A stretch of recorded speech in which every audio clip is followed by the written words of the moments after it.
أهلا وسهلا ومرحبا بكم. Assalamu alaikum wa rahmatullahi wa barakatuh.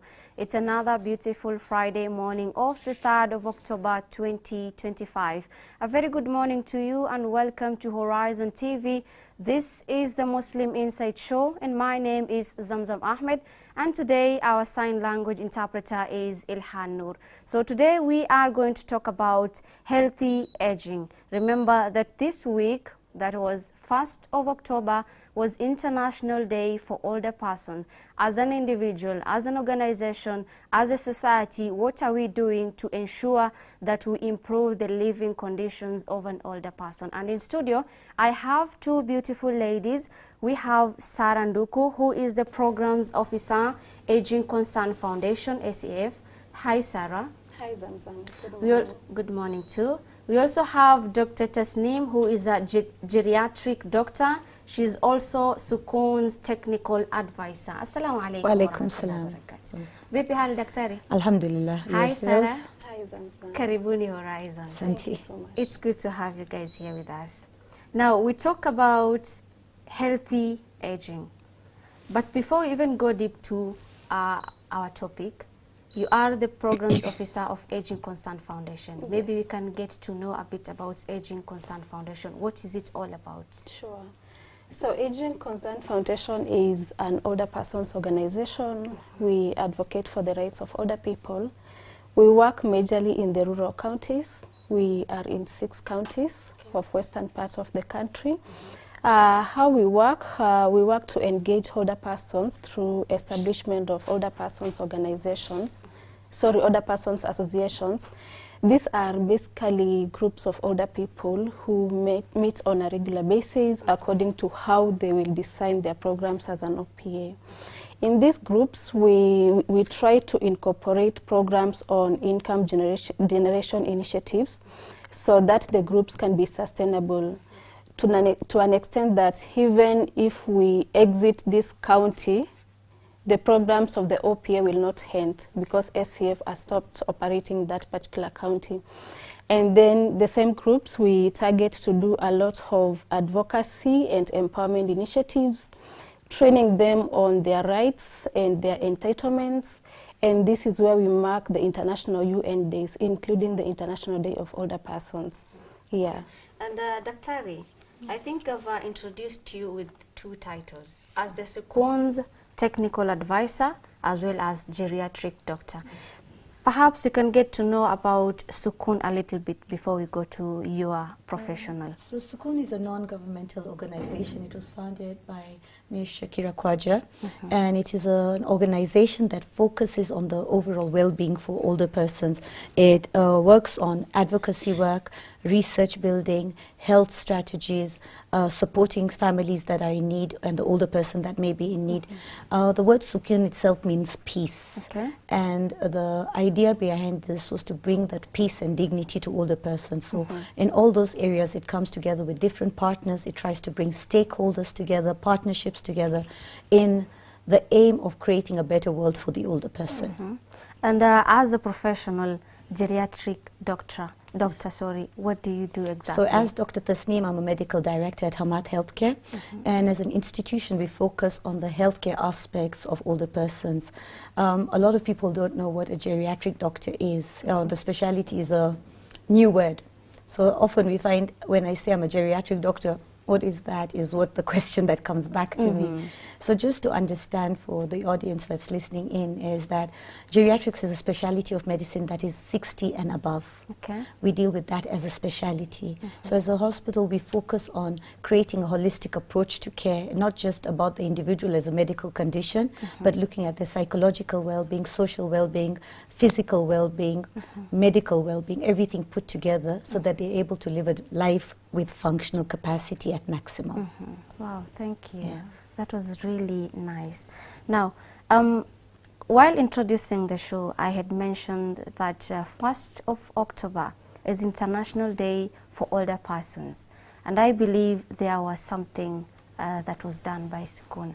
Perhaps you could get to know how did Sukun celebrate this day with the older persons?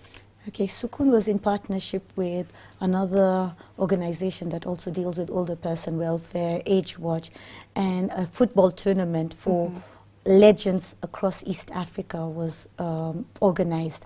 When I say legends, they're football players who used to be stars back in their day, and they were brought back to play their game, a game they've loved, in celebration of the International Day of Older Persons.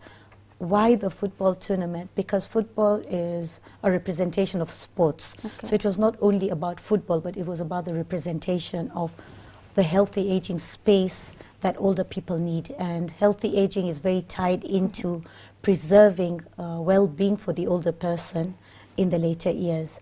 So sports as a tournament, or football as a tournament, brought around the sports aspect of movement, physical activity, social engagement, giving value to people who have been isolated and forgotten. Because of age, they're no longer who they were. They played football at a time when it was not paid for. So today they're there. They were stars known by everyone one day. Today they're sitting in isolation. So we chose to bring these legends together to give them back that space and also send a very loud message that even as you're aging, there's space for you within a society. You're able to still socially engage to your capacity, and how sports plays a very big role in one of the pillars of healthy aging. Yes. Now, you know, when you talk about older persons, we didn't think of the football tournament, right? Yeah, that is something that a person would really ask, why would you choose football instead of other things, maybe bringing them together? Now, because Daktari has talked about Sukun being the major organizer of this event, I believe there are other organizations that improves or rather fight for the rights or advocate for the rights of the older person. As SEF, what was the role of SEF at the tournament or the event? Yeah, we were there to encourage the older persons to participate. We believe that if you had a talent back in the days, as we grow old, the talent does not disappear. Yeah. So that was the reason why we were there to take part as key stakeholders and to also encourage older people to participate. And also as SCF, we organize an activity as part of the UN International Day of Older Persons celebrations in Narok. I mentioned that we work with groups of older persons, and some of the key objectives of the activity was healthy aging. So we worked closely with medical facilities to facilitate a free medical camp to the older persons who are willing. And the same thing that Dr. Tasneem has mentioned, we were also joined by other key stakeholders, because in this space you cannot work alone. You need to work with other people who are not even in the aging space, because they also play a key role in advocating for the rights of older people at the community level. And yesterday we joined the associations of former retired civil servants in the United Nations office as part of the IDOP celebrations. And today we have the national event organized by the Ministry of Labor and Social Protection happening in Bugoma. So we are also part of the event. Yeah, so we work together. Now that you've mentioned about healthy aging, can we get to know the definition, or what do you think healthy aging is? Yeah. So healthy aging is basically you being able to maintain your functional ability even as the years go by. Being able to execute the simple things, being able to take a bath by yourself without being helped, being able to go to the shamba and farm, just being able to move flexibly and be able to run your daily activities without struggle.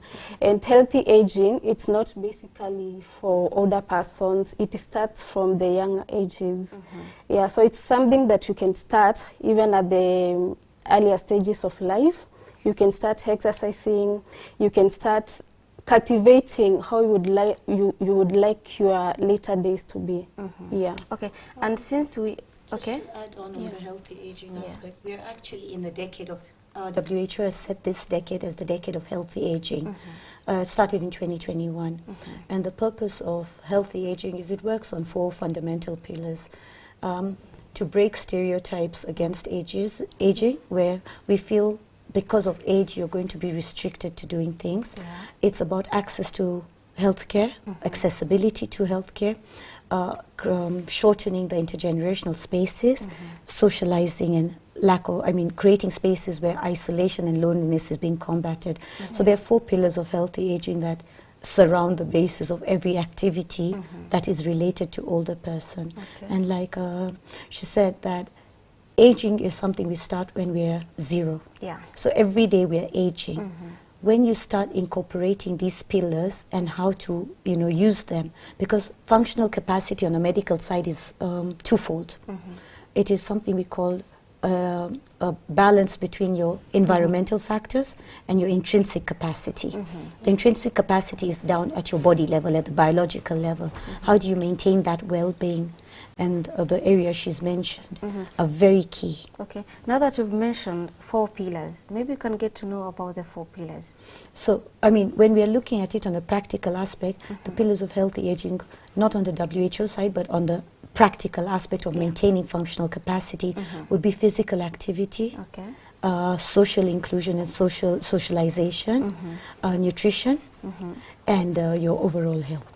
Like maintaining all those pillars together. Okay. Exercise becomes one of the most core pillars in a lot of things, and that brings us back to why the football tournament to celebrate IDOP, the International Day of Older Persons.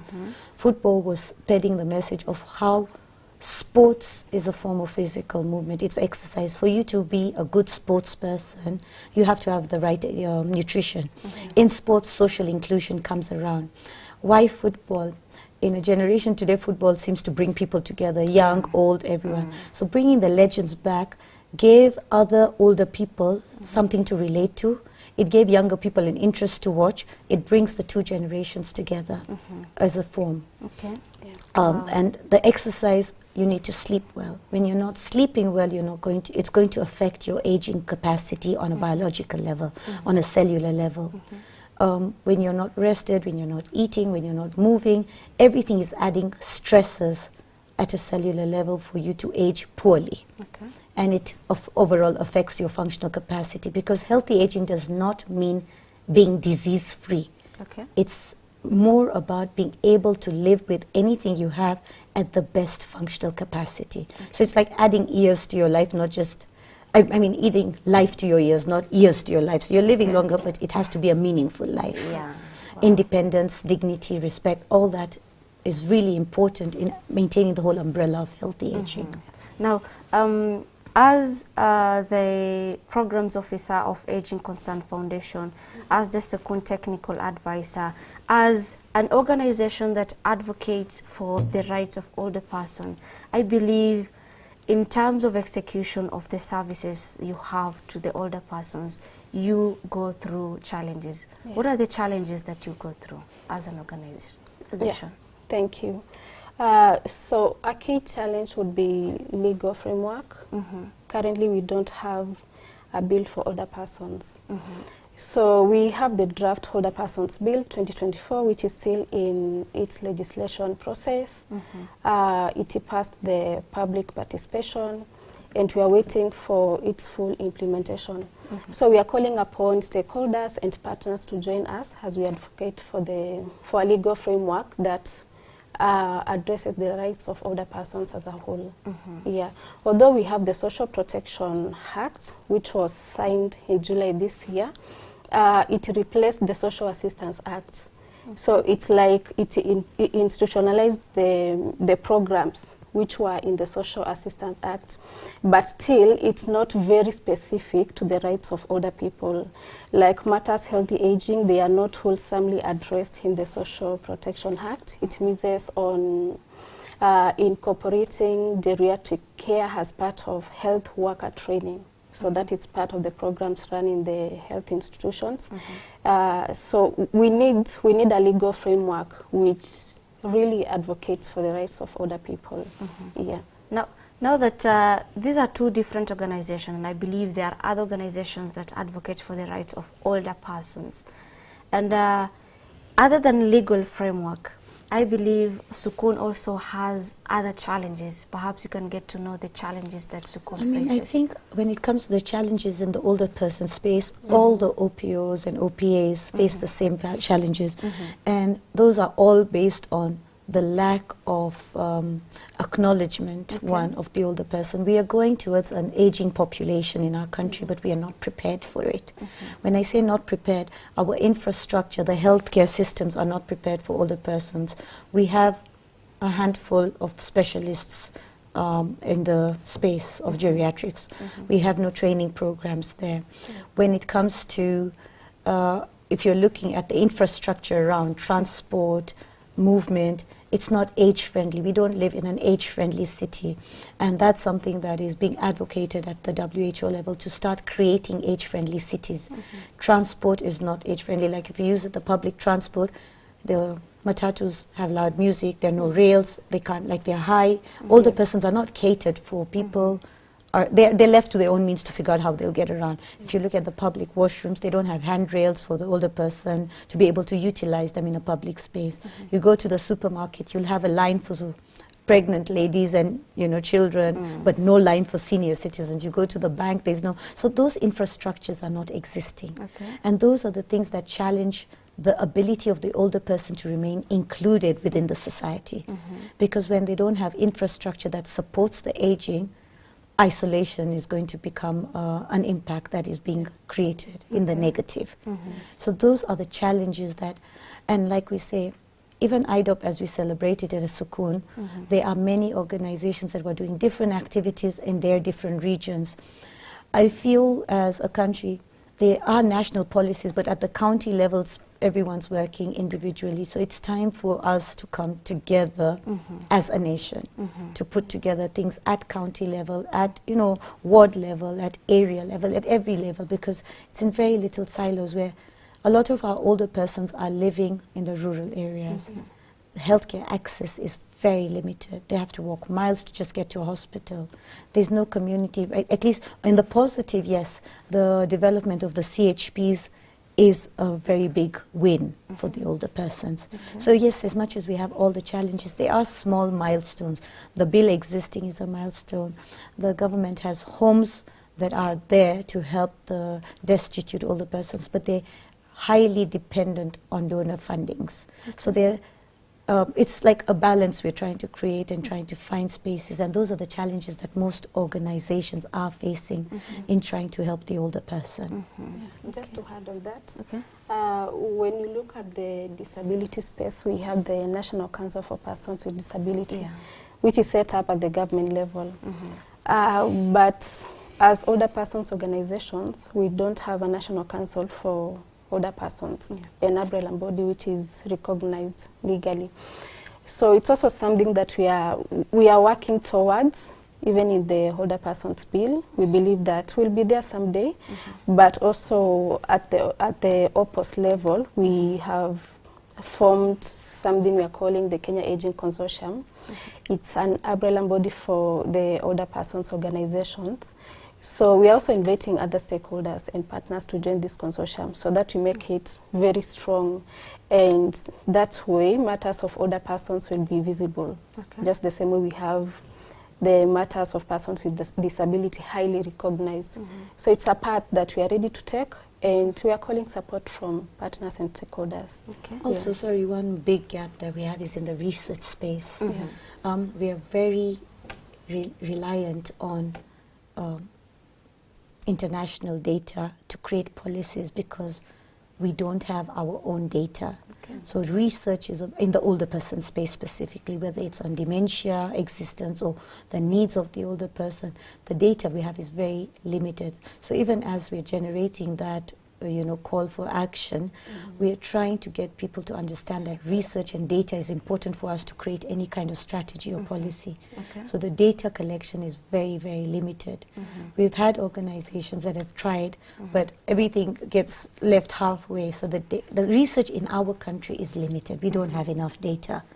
And that's something I think all the organizations are really coming together to try and get data, real-time data on what the situation is, and therefore then create solutions based on our data, not on external data. Now, when you talk about data, is like, where should we get this data? Who's responsible for doing the research?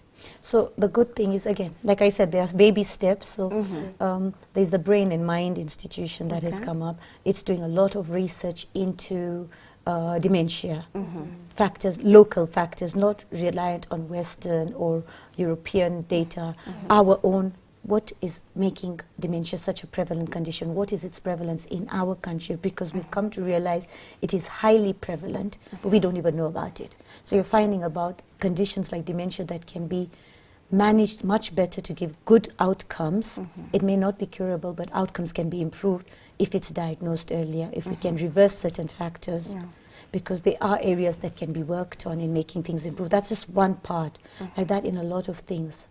When we look at even the economical situation, we assume the needs of the older persons are very basic. They are, but they are still, we need to get what is being met, what is not, what is the prevalence of the conditions they suffer from, where do they need support, and is the Inua Jamii that they're getting, which is a milestone again, but is it enough? Is it supporting their full, or, because it's not only about food, water, and a shelter, it's about the social aspect. Is it managing that aspect? Is it managing their medication? Is it covering their hospital? Is it covering their physical rehabilitation when required? Because all these aspects play a role in maintaining the dignity and the independence of an older person, which affects their overall well-being. So this is the data we need, whether it's through, again, the stakeholders are the ones who can help creating the information, collecting that information, going out there and getting the information in a structured way. Okay. Now that and on that note, we started something with Sukun, which we call Monthly Discussion Forum on Aging. So these forums, they happen every month since May this year. We bring together different partners and stakeholders, not only from the aging space. And one thing that we want to achieve through the Monthly Discussion Forum on Aging is data. We want to create a space where we can know if you marked the International Day of Older Persons, how many male older persons did you reach? How many female? How many older persons with disability did you reach? And how can we work together to ensure that the activities don't just hint at the International Day of Older Persons? How can we move them forward? So we also continue to welcome more stakeholders to join us in the monthly discussion forums on aging. when you talk about both genders, and during the tournament, we had 3 countries, right? Yes. But the teams that were there, the male team, we had both on the 3 countries. But for the female side, we only had from Kenya, right? So what could be the reason? During the tournament, the focus was on Kenya, Uganda, Tanzania's former legends playing. On the gender side, the team that you saw from Kenya was a group of ladies called Football for Grannies that came together and they played the sport. So they were invited to come because this is the second event that's happened. It happened last year. This is the second one. And this time was much bigger. We had the county come in. We had bigger stakeholders. So we're hoping to grow this into a space where it's not just about football for males or females. It goes beyond that. It could be any sport. It could be anything that an older person can do that they used to do and has been forgotten. So you could have been a golf player. You could have been a swimmer. So we want to try and open this space up to showing that an older person, wherever they were back in the day, and still have the capability, it can still be brought back into the light. So there was no reason they were not included. The focus this year was to do what we could. We were supposed to have more teams, but I mean logistics, finances, everything put together. That's why we say this was to show it is possible. It can be a bigger thing. It doesn't have to wait for International Day of Older Persons. It could be a quarterly affair for all different sports. And this is where we need the government's support, private stakeholders' support to create this in your own communities. This was to create the message that it's a possibility. And communities can come together within their own spaces to create such small things for whatever sport or activity it is that will engage the older person, allow them the room to be who they were. It's just that they're not that person now because the opportunity is lacking, not because they cannot physically do it. Let me stop you at that point. We take our first break, but we'll be back with more on the same, on the challenges the older persons are facing, and as a community, what is our role in ensuring that we advocate for the rights of the older persons? What can we do in order to ensure that these people are also part of the team in everything that we do? Therefore, stay tuned, don't go far.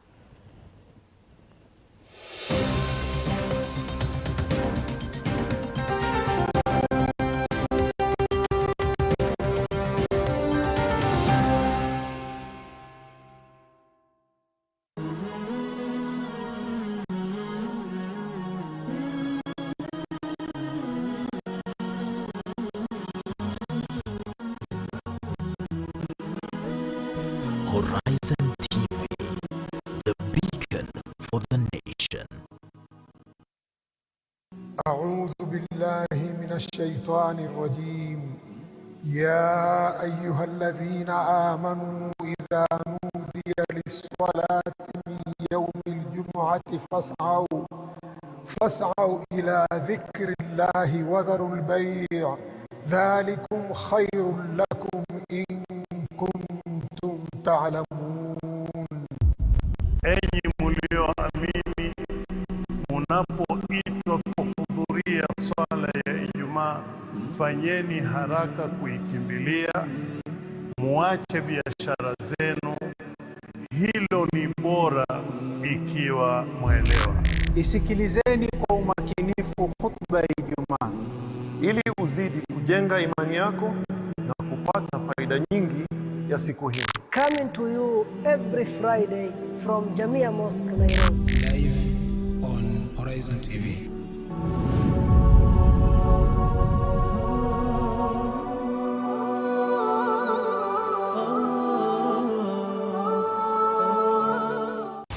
Kitabu chenye uongofu kilichoteremshwa kwa mpangilio maalum. Sura ikiitwa Madania inamaanisha iliteremshwa Mtume sallallahu alaihi wasallam alipokuwa kwa Madina. Kila sura imepewa jina rasmi na sababu zake za kimsingi. Inaitwa Suratun Nisa'il Kubra, sura ya wanawake kubwa. Fahamu sababu za kuteremshwa Qur'an na matukio ya kipekee katika utaratibu. Asema Mwenyezi Mungu wa Nuha, nakumbukeni kisa cha Nuh, tumpomlingania kabla, tukamjibu yale mambo aliyoyaomba, tukawa mwenye kumwokoa yeye na ahli yake. Ungana na Profesa Muhammad Salim Badamana katika malengo ya Qur'an kila siku ya Jumapili saa 11 kamili jioni katika Horizon TV.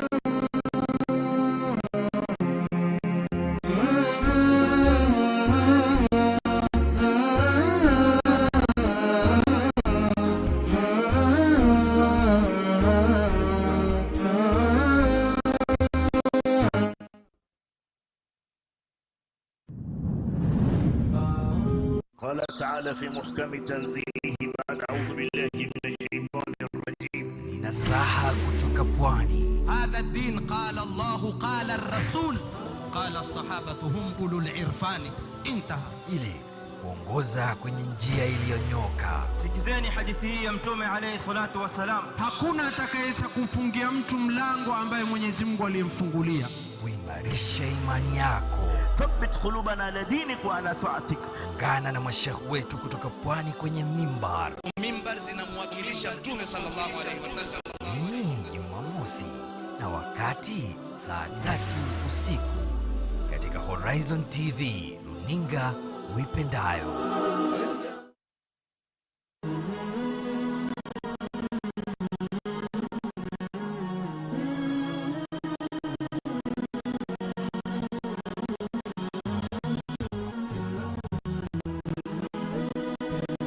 Horizon TV, the beacon for the nation.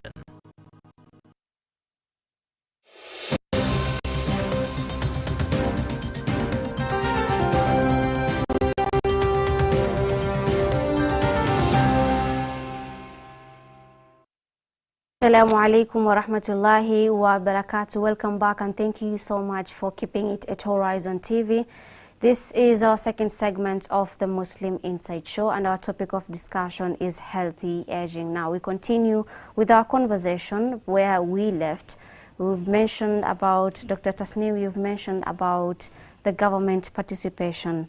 And during the event, there was government participation in ensuring that the event went smoothly. Yes. So what was the role of the government? What was their support in the event? The government came through. They came with a team. There was a match that they brought a younger team to kind of close that intergenerational gap. They came to recognize the legends that were once upon a time a household name in the football space.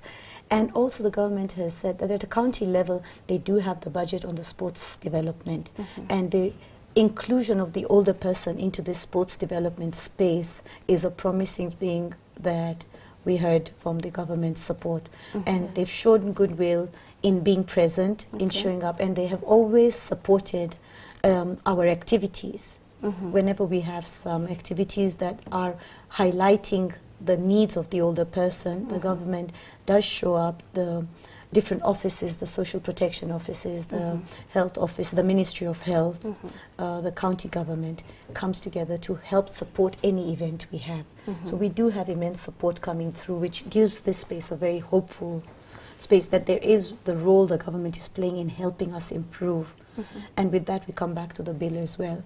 There's a big push for that bill to be approved because it is a very detailed bill. It covers all the aspects of older person well-being, from medical to social to physical infrastructure to environmental, because like I mentioned about age-friendly cities. So those are the kind of conversations the government is involved with, and them coming for this tournament was showing support towards that initiative. Okay, wow. Now, move to the next question. I think we've talked about the challenges the organization are facing when it comes to executing its services to the older person, or rather advocating for the rights of the older person. Now, the older persons themselves, what challenges are they facing? Older persons face a number of challenges ranging from social isolation. We know the trends have changed and we have most of the families living in the urban setups. So where do the older persons go? So social isolation is a key challenge and it leads to elder abuse, because if an abuser spots that you're living alone, the next thing you will be the target. Then we have the different forms of abuse. We have the financial abuse. We have had a lot of cases with older persons and the Inua Jamii. When they receive the money, you realize that the money is not there. Someone withdrew it without your knowledge, or even the caregivers. Then other challenges might be health issues. I think as you grow old, and Dr. T would maybe add to that, your body functions, they deteriorate. So you are susceptible to key health issues, including dementia.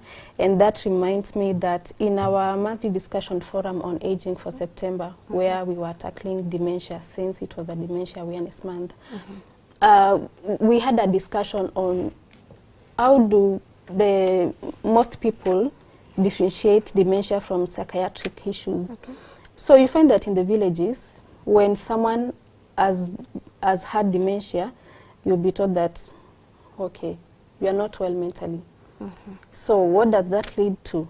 More abuse and abuse and abuse. So that is why we need a lot of awareness on these health issues of older persons as they grow old. Yeah, so I'll add it over to Dr. T. Now that she has mentioned about dementia, you've also talked about dementia. What is dementia? What is it really all about? Dementia it's a complex condition in older persons, but it's not limited to older persons. It is the inability to carry out your functional capacity in a very simple way. So dementia is an impairment of cognitive function. So when you have your cognitive functions, that's your ability to think, to your language, your ability to reason, your ability to do your day-to-day activities. That is what dementia is. I'm sure you've heard about Alzheimer's. Alzheimer's is a type of dementia. It's often confused as different from dementia, but it's just a type of dementia. And there are many other types of dementia. And it affects the capacity of a person to live independently over time, and it's not curable. Okay. Now, if a person has this condition, how can this person come out of this issue? That's what, like, when you have dementia, it comes down to a lot of, there's medications that can help, but there's no cure to it. But more of its treatment is based on non-pharmacological methods, that is through memory, enhancing activities, socialization. I think you must have noticed in our conversation the word socialization and isolation has come up many times. It is actually now scientifically proven that the loneliness and lack of integration within society is a big cause of a lot of medical conditions and worsening of medical conditions in the older person. So that is one of the biggest challenges any older person, not only in our country, but globally face, because, and that's where now the intergenerational space comes in. The younger generation have probably not understood the needs of the older person very well, where it's not just about providing food, shelter, it's about engaging, it's about giving them a voice, giving them a space to still feel needful and impactful, because any human being left aside with no function or no feeling of belonging will take away the need to live. When you lose the will of living, physical conditions, your immunity is going to get affected, your mobility is going to get affected. So when you stop moving, you can't do anything, you become more dependent. When your immunity gets affected, you start falling more sick. Older persons face challenges with health issues. Those are one of the biggest challenges. And those challenges are multifaceted. It comes from a lack of finances, medications, because they need, most older persons have the need of many medications, but also with the lack of the speciality, they don't get the right guidance, meaning that they could be on many medications that they don't know really need or can be adjusted, which reduces the needs of the medication. So that's something we call polypharmacy. It's a very big challenge older persons face, where they're taking 10 plus pills for different conditions, and drugs are interacting with each other, causing more side effects. And because of the lack of the speciality in whether it's geriatric pharmacy, geriatric nursing, geriatric doctors, it's a big lack, and that affects their overall health. That would be a challenge. Nutrition is a challenge. Food poverty is real in our country. They're eating, but are they eating right? Our staple diet is a very high carbohydrate diet if we look at it naturally. Older people need to be more reliant on a higher protein diet. It's a scarce entity sometimes. And that will affect the overall muscle, because we lose muscles as we grow older. So proteins are important in maintaining muscle mass. The access to mobility, we're not saying go to the gym, but just that lack of know-how or support to do it. Another challenge that really affects the older person, as she said, is the caregiver burden. Persons are tasked with caring for the older person, as well as now raising a family. So on one 40-year-old who's taking care of their parents, they're also raising young children. They're working. Balancing that is very hard. So the lack of caregivers' support is a big challenge that affects the older person, because older persons don't want to see their young children or their child suffering, and they feel like they become a burden. So they keep quiet about their problems, not because they want to, but they see it may be a challenge. So they'd rather keep it to themselves, and that problem becomes a big complex issue that could have been prevented. These kind of spaces come around because of the lack of an overall communal support. When communal support exists at community level, at societal level, everyone lends a helping hand. So when you have older persons given a forum to interact with each other, for example, they will share problems, lighten their burdens, have a space to feel lighter, which affects their overall health in a positive.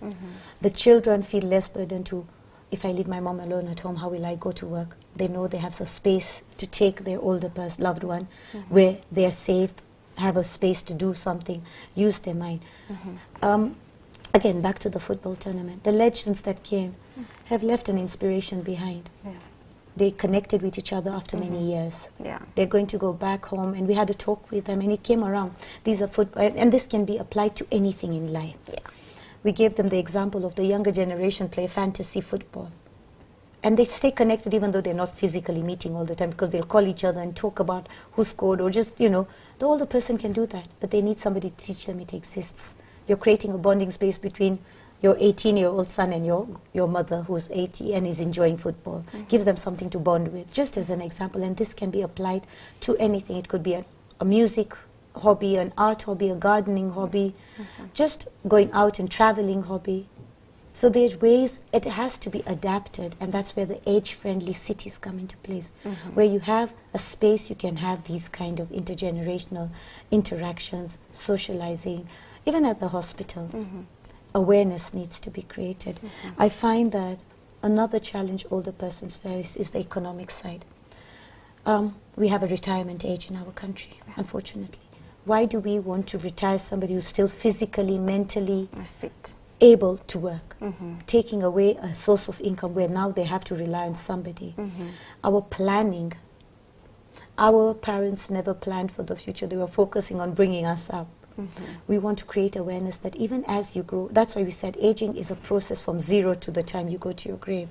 You need to plan for the years where you may not be able to work, and what are you doing so you don't feel like you're burdened. So planning for the future is part of the healthy aging processes, where you're looking towards, do I want a 10-bedroom house with 3 stories, but when I'm 80 I can't get to the top floor, and then I'm going to fall down my step. You want to be practical, and that kind of awareness that what are you looking towards as you age? How do you want to have that space? Do you have a home over a roof over your head? Do you have a way to sustainably survive and keep yourself going with the bare necessities? How are you planning for that as a younger person? Those are the conversations we'd like the younger generation to have with the older person who have already experienced this space, so they can be better prepared, because we're all going towards that space. The older people who are there should still have a way of getting some kind of income if they have the ability to. For example, the footballers could be paid to still play tournaments through different forums. Any space can be created. Mentorship programs can be created where older people are given something to be there and guide the younger generation. We are building a stronger community when we have such spaces, and it addresses all the challenges. So when you're addressing the isolation aspect of the older person's challenges, you find you'll address so many more. You'll get them to be physically active, mentally active, socially active, and in that, the need for healthcare becomes less, which reduces the burden of the healthcare. And they have a space to be able to take care of their healthcare needs, because they are, even as they take care of disease conditions, they're preventing complications because they're managing their healthcare conditions better overall. Now, So I can add something. Yeah. So Dr. T mentioned about the CHPs. I think that is why we have come with a strategy of having the CHPs form part of the Older Persons Association. So when we bring them to be part of the program, they are able to maybe take the older persons through their nutritional, what they should be taking. We have also formed physical exercise clubs among the OPS. So you find that through the guidance of the CHPs, the older persons, they are still moving around. So that is a road to healthy aging. So it starts from the basic level of even an OPA. So if we unite and also bring on board the youth to bridge the intergenerational gap, I think we will achieve healthy aging, because the youth can also be onboarded as champions for the rights of older people. Because in most communities, we have noticed that most of the perpetrators of the rights of older persons are the youth. Because of limited resources. So why is this older person living longer? They are supposed to be long gone so that we inherit. So if we onboard them through the intergenerational dialogues and other platforms, we'll have them as the champions. So they will lead in advocating for the rights of older people. And then in the space of healthcare, we also need to unite to change the attitudes of health practitioners towards older people. Most of the times we have cases of, okay, I went to seek for medical attention, and the first thing you hear is that you are not sick, you are old. but old age is not sickness. So what we need to do is to create awareness and to unite, to work together so that we change the whole perspective about older persons as a community. Now that you've mentioned about intergenerational relationships, yes, how does this relationship improve the quality of life for seniors, for the older persons? Yeah, so through the intergenerational relationships, we will have some form of stereotypes broken or addressed. When you interact with older persons as a young generation, you will get to know them better, and through the sharing of stories, of cultures, there will be the aspect of laughter. We were in a meeting yesterday, and a testimony that came from the oldest person in the room, who was 91 years old. He said that his secret has been laughter. So when you laugh, it's a medicine to the soul. So we believe that through these interactions, we'll have the lives of older persons enhanced. Their stress levels will go down. It will create avenues for social inclusions, even in the various leadership spaces in the community. Most of the older persons may be left around, may be left out because we think, okay, they are old. They don't have something to bring to the table. But it's until you bring them on board that you realize that they are a source of wisdom and knowledge. So intergenerational dialogues is something that we should look into. Ndo Waswahili wanasema penye wazee hapaharibiki jambo. Yeah. Now, that is very true. There is on the intergenerational space, we say that, I mean, with the new curriculum the government has for the students, the CBC, children need to be taught how, because a lot of times young kids don't know what to do with older people, because, for example, just this is real life lived experiences. Children will have a birthday party, then they'll be always excited about the older person, but then they feel like, what do old people do at birthday parties? See, they just sit and talk. So we need to teach our children how they can find engagement. And this, when you start at young levels of teaching toddlers how to engage with an older person, because that gives the older person belonging. As they grow, they will learn to interact, and this should be something that we teach at a, I mean, if we're teaching them how to wash clothes and how to do chores in the house, this is part of the learnings, because it's an art to interact. Just the way it's an art to interact with the, you know, not everybody likes children, and they don't know how to talk. They like them because they're cute, but they don't know how to engage. Them, when you learn, you realize it's not rocket science.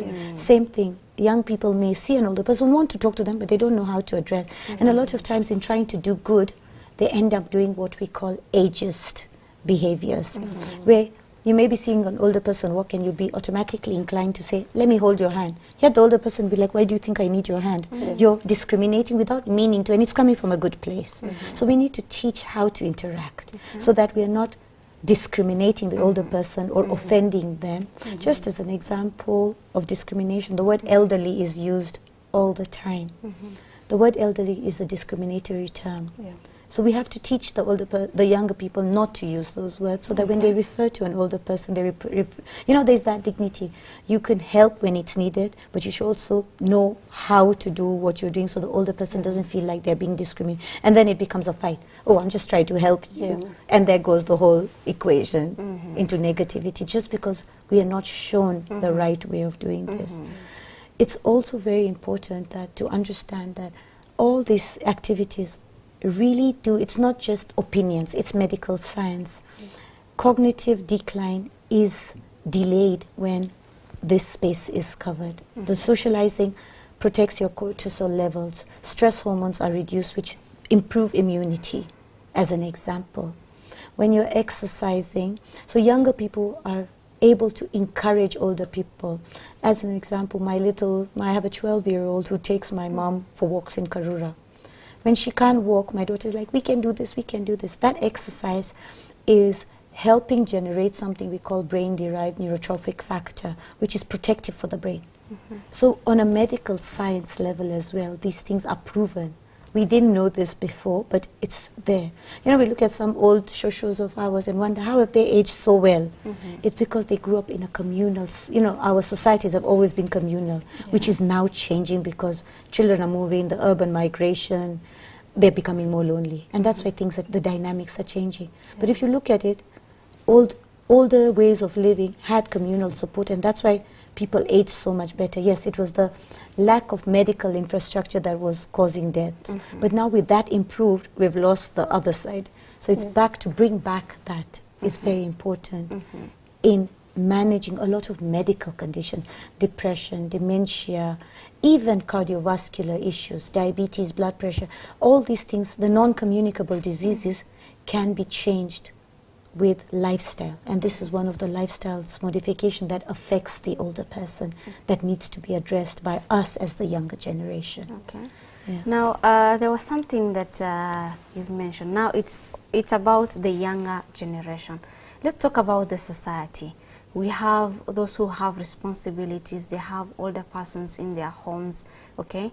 Now, they feel like it's a burden to them that I really need to go to work. But again, I have to take care of my older person, maybe my parent who's with me. Now, I take the chance to take the older person to nyumba ya wazee, right? Is it neglect? Is it neglecting the responsibility? About the older homes, they have two sides, there's pros and cons. When you take a person to the older person's home and then just leave them there and then visit them once a year, that's neglect. Because older persons don't want a lot. They want time, they want to feel belonging, and they need to feel loved. We keep saying respect, dignity, love. That comes from a space of belonging. The older person home is a very positive thing because they have a space with other older people to interact. So it closes that gap. But when it's misused as a place of sharing my burdens and leaving the responsibility to another is where the problem comes. Because as our parents have aged and brought us up, they've always looked at that future of where we will play with our grandkids, interact with our children, we'll have our children, and then suddenly they find themselves alone. That's scary. That makes them feel very useless with nothing to do because that's what they built their life on. But as younger people, we can use that space to give them the way we can send our child to kindergarten. We're not abandoning them, but we pick them up in the evening and bring them back home. So if they even, for any reason, you're not in the same town and you need them to be in an older person home, don't leave them isolated there. Make calls, make sure you visit often. The same way you would your own children is the same way you want to look at your older person. Pick them up, let them have a place to have what they need within a community that's like-minded for them. So if I'm a dementia patient, I have a dementia patient as my parent, taking them to a place they can't interact is not helping. It's actually creating more problems. So find a space they can interact to their level and then bring them back to comfort. When we have older parents, like husbands and wives, maybe one has dementia and then children, they want to separate the parents. Did your parents separate you when you were younger that you want to be separate? We want to separate our couple from each other who have built their lives together because now caring for them together is harder. It's easier to create the environment that's conducive to them being cared for together, where you are able to support that space. These are the kind of mindset shifts we require, where yes, it is difficult to balance, but with support and the right infrastructure, it's possible. Older persons' homes are a very good place for interaction. But you have to understand, what does this older person want? Our generation may be more open to old person's home, that we may say, as I grow old, I don't want to stay with my children because I'd rather be in a community where I can interact with people my age, so let me go willingly. But if my children stop visiting, that would be very lonely, even though I have people around me. But I would be more embracing to it. But our parents' generation weren't prepared for that space. So taking them to an old person's home without their consent, that's why we say patient autonomy in the medical side applies to all areas of their life. Asking the older person what they want, no matter what their condition is, remains important because their dignity must be upheld in every decision of their life. You know, having this discussion has reminded me of something. There was a lady who told me she wants to achieve, she mentioned a few things, half of which she has completed. Now she was telling me that I want to make sure nimefanya hii na hii na hii so that I can make my dad proud, my parents proud, because at the moment my dad is at the verge of forgetting things. I don't want a time comes nimefanya kenye nafanya and then my dad doesn't know anything, doesn't remember me. Before he forgets me, let me make things so that I can show him. Now, because of time, I think time, we have less minutes here, seconds, even seconds. As we conclude, perhaps you can get your parting shot to the viewers. Okay, thank you. I will share my parting shots shortly. Just to add something on the care homes, we need to advocate for policy formulation to regulate maybe the operations in the care homes, because we have a lot of private care homes coming up. So that will ensure that we don't have higher cases of elder abuse in these homes. And then lastly, on research, we need to unite and to come up with research on community-based care models, which will ensure that even in the later stages of life, the lives of older persons are still held with dignity. Okay, so my parting shot would be, as young people, preparing for old age starts now. We don't have to wait until you retire. So you can treat older persons the way you would love to be treated when you grow old. And also just to remind us all that being old does not mean that you are over. Being retired does not mean that you are tired. You just have new tires to do different things. Yeah. Wow, thank you so much. With few seconds, perhaps you can get your parting shots with few words. I'd just like to reiterate what she's saying, that aging is a continuous process. You're aging every day. Healthy aging doesn't start with an older person, it starts when you're young. And I'd like to say that let's embrace aging as a beautiful journey. We're all going there. One day I'll be there. One day the 20-year-old is going to be there. So we're all getting there. So how we treat our oldest today is setting the tone of how we are going to be treated, because the younger ones are watching what we do. So how we set these systems in place by the way we treat the existing generation is how we are setting the pace for us, how we are going there. And aging is a very beautiful journey, given the right infrastructure, right support, and love is the undertone. I know as a medical doctor that sounds strange, but it is the way it changes how age is going to be perceived. Love, dignity, and care. And just one more thing I'd like to add is, let's look at each other as the support system we create, because just like it takes a village to raise a child, it takes a village to support an older person. The caregivers need to be supported, the older person needs to be supported, and the middle person also needs to be remembered that they exist. Wow, thank you so much. I think with that one, we are good to go to conclude our conversation. Thank you so much for making time here with us today. It was really a nice conversation. And I don't have much to add on that. All has been said, and I believe it's clear. Until next Friday, my name is Zamzam Ahmed. Assalamu alaikum wa rahmatullahi wa barakatuh.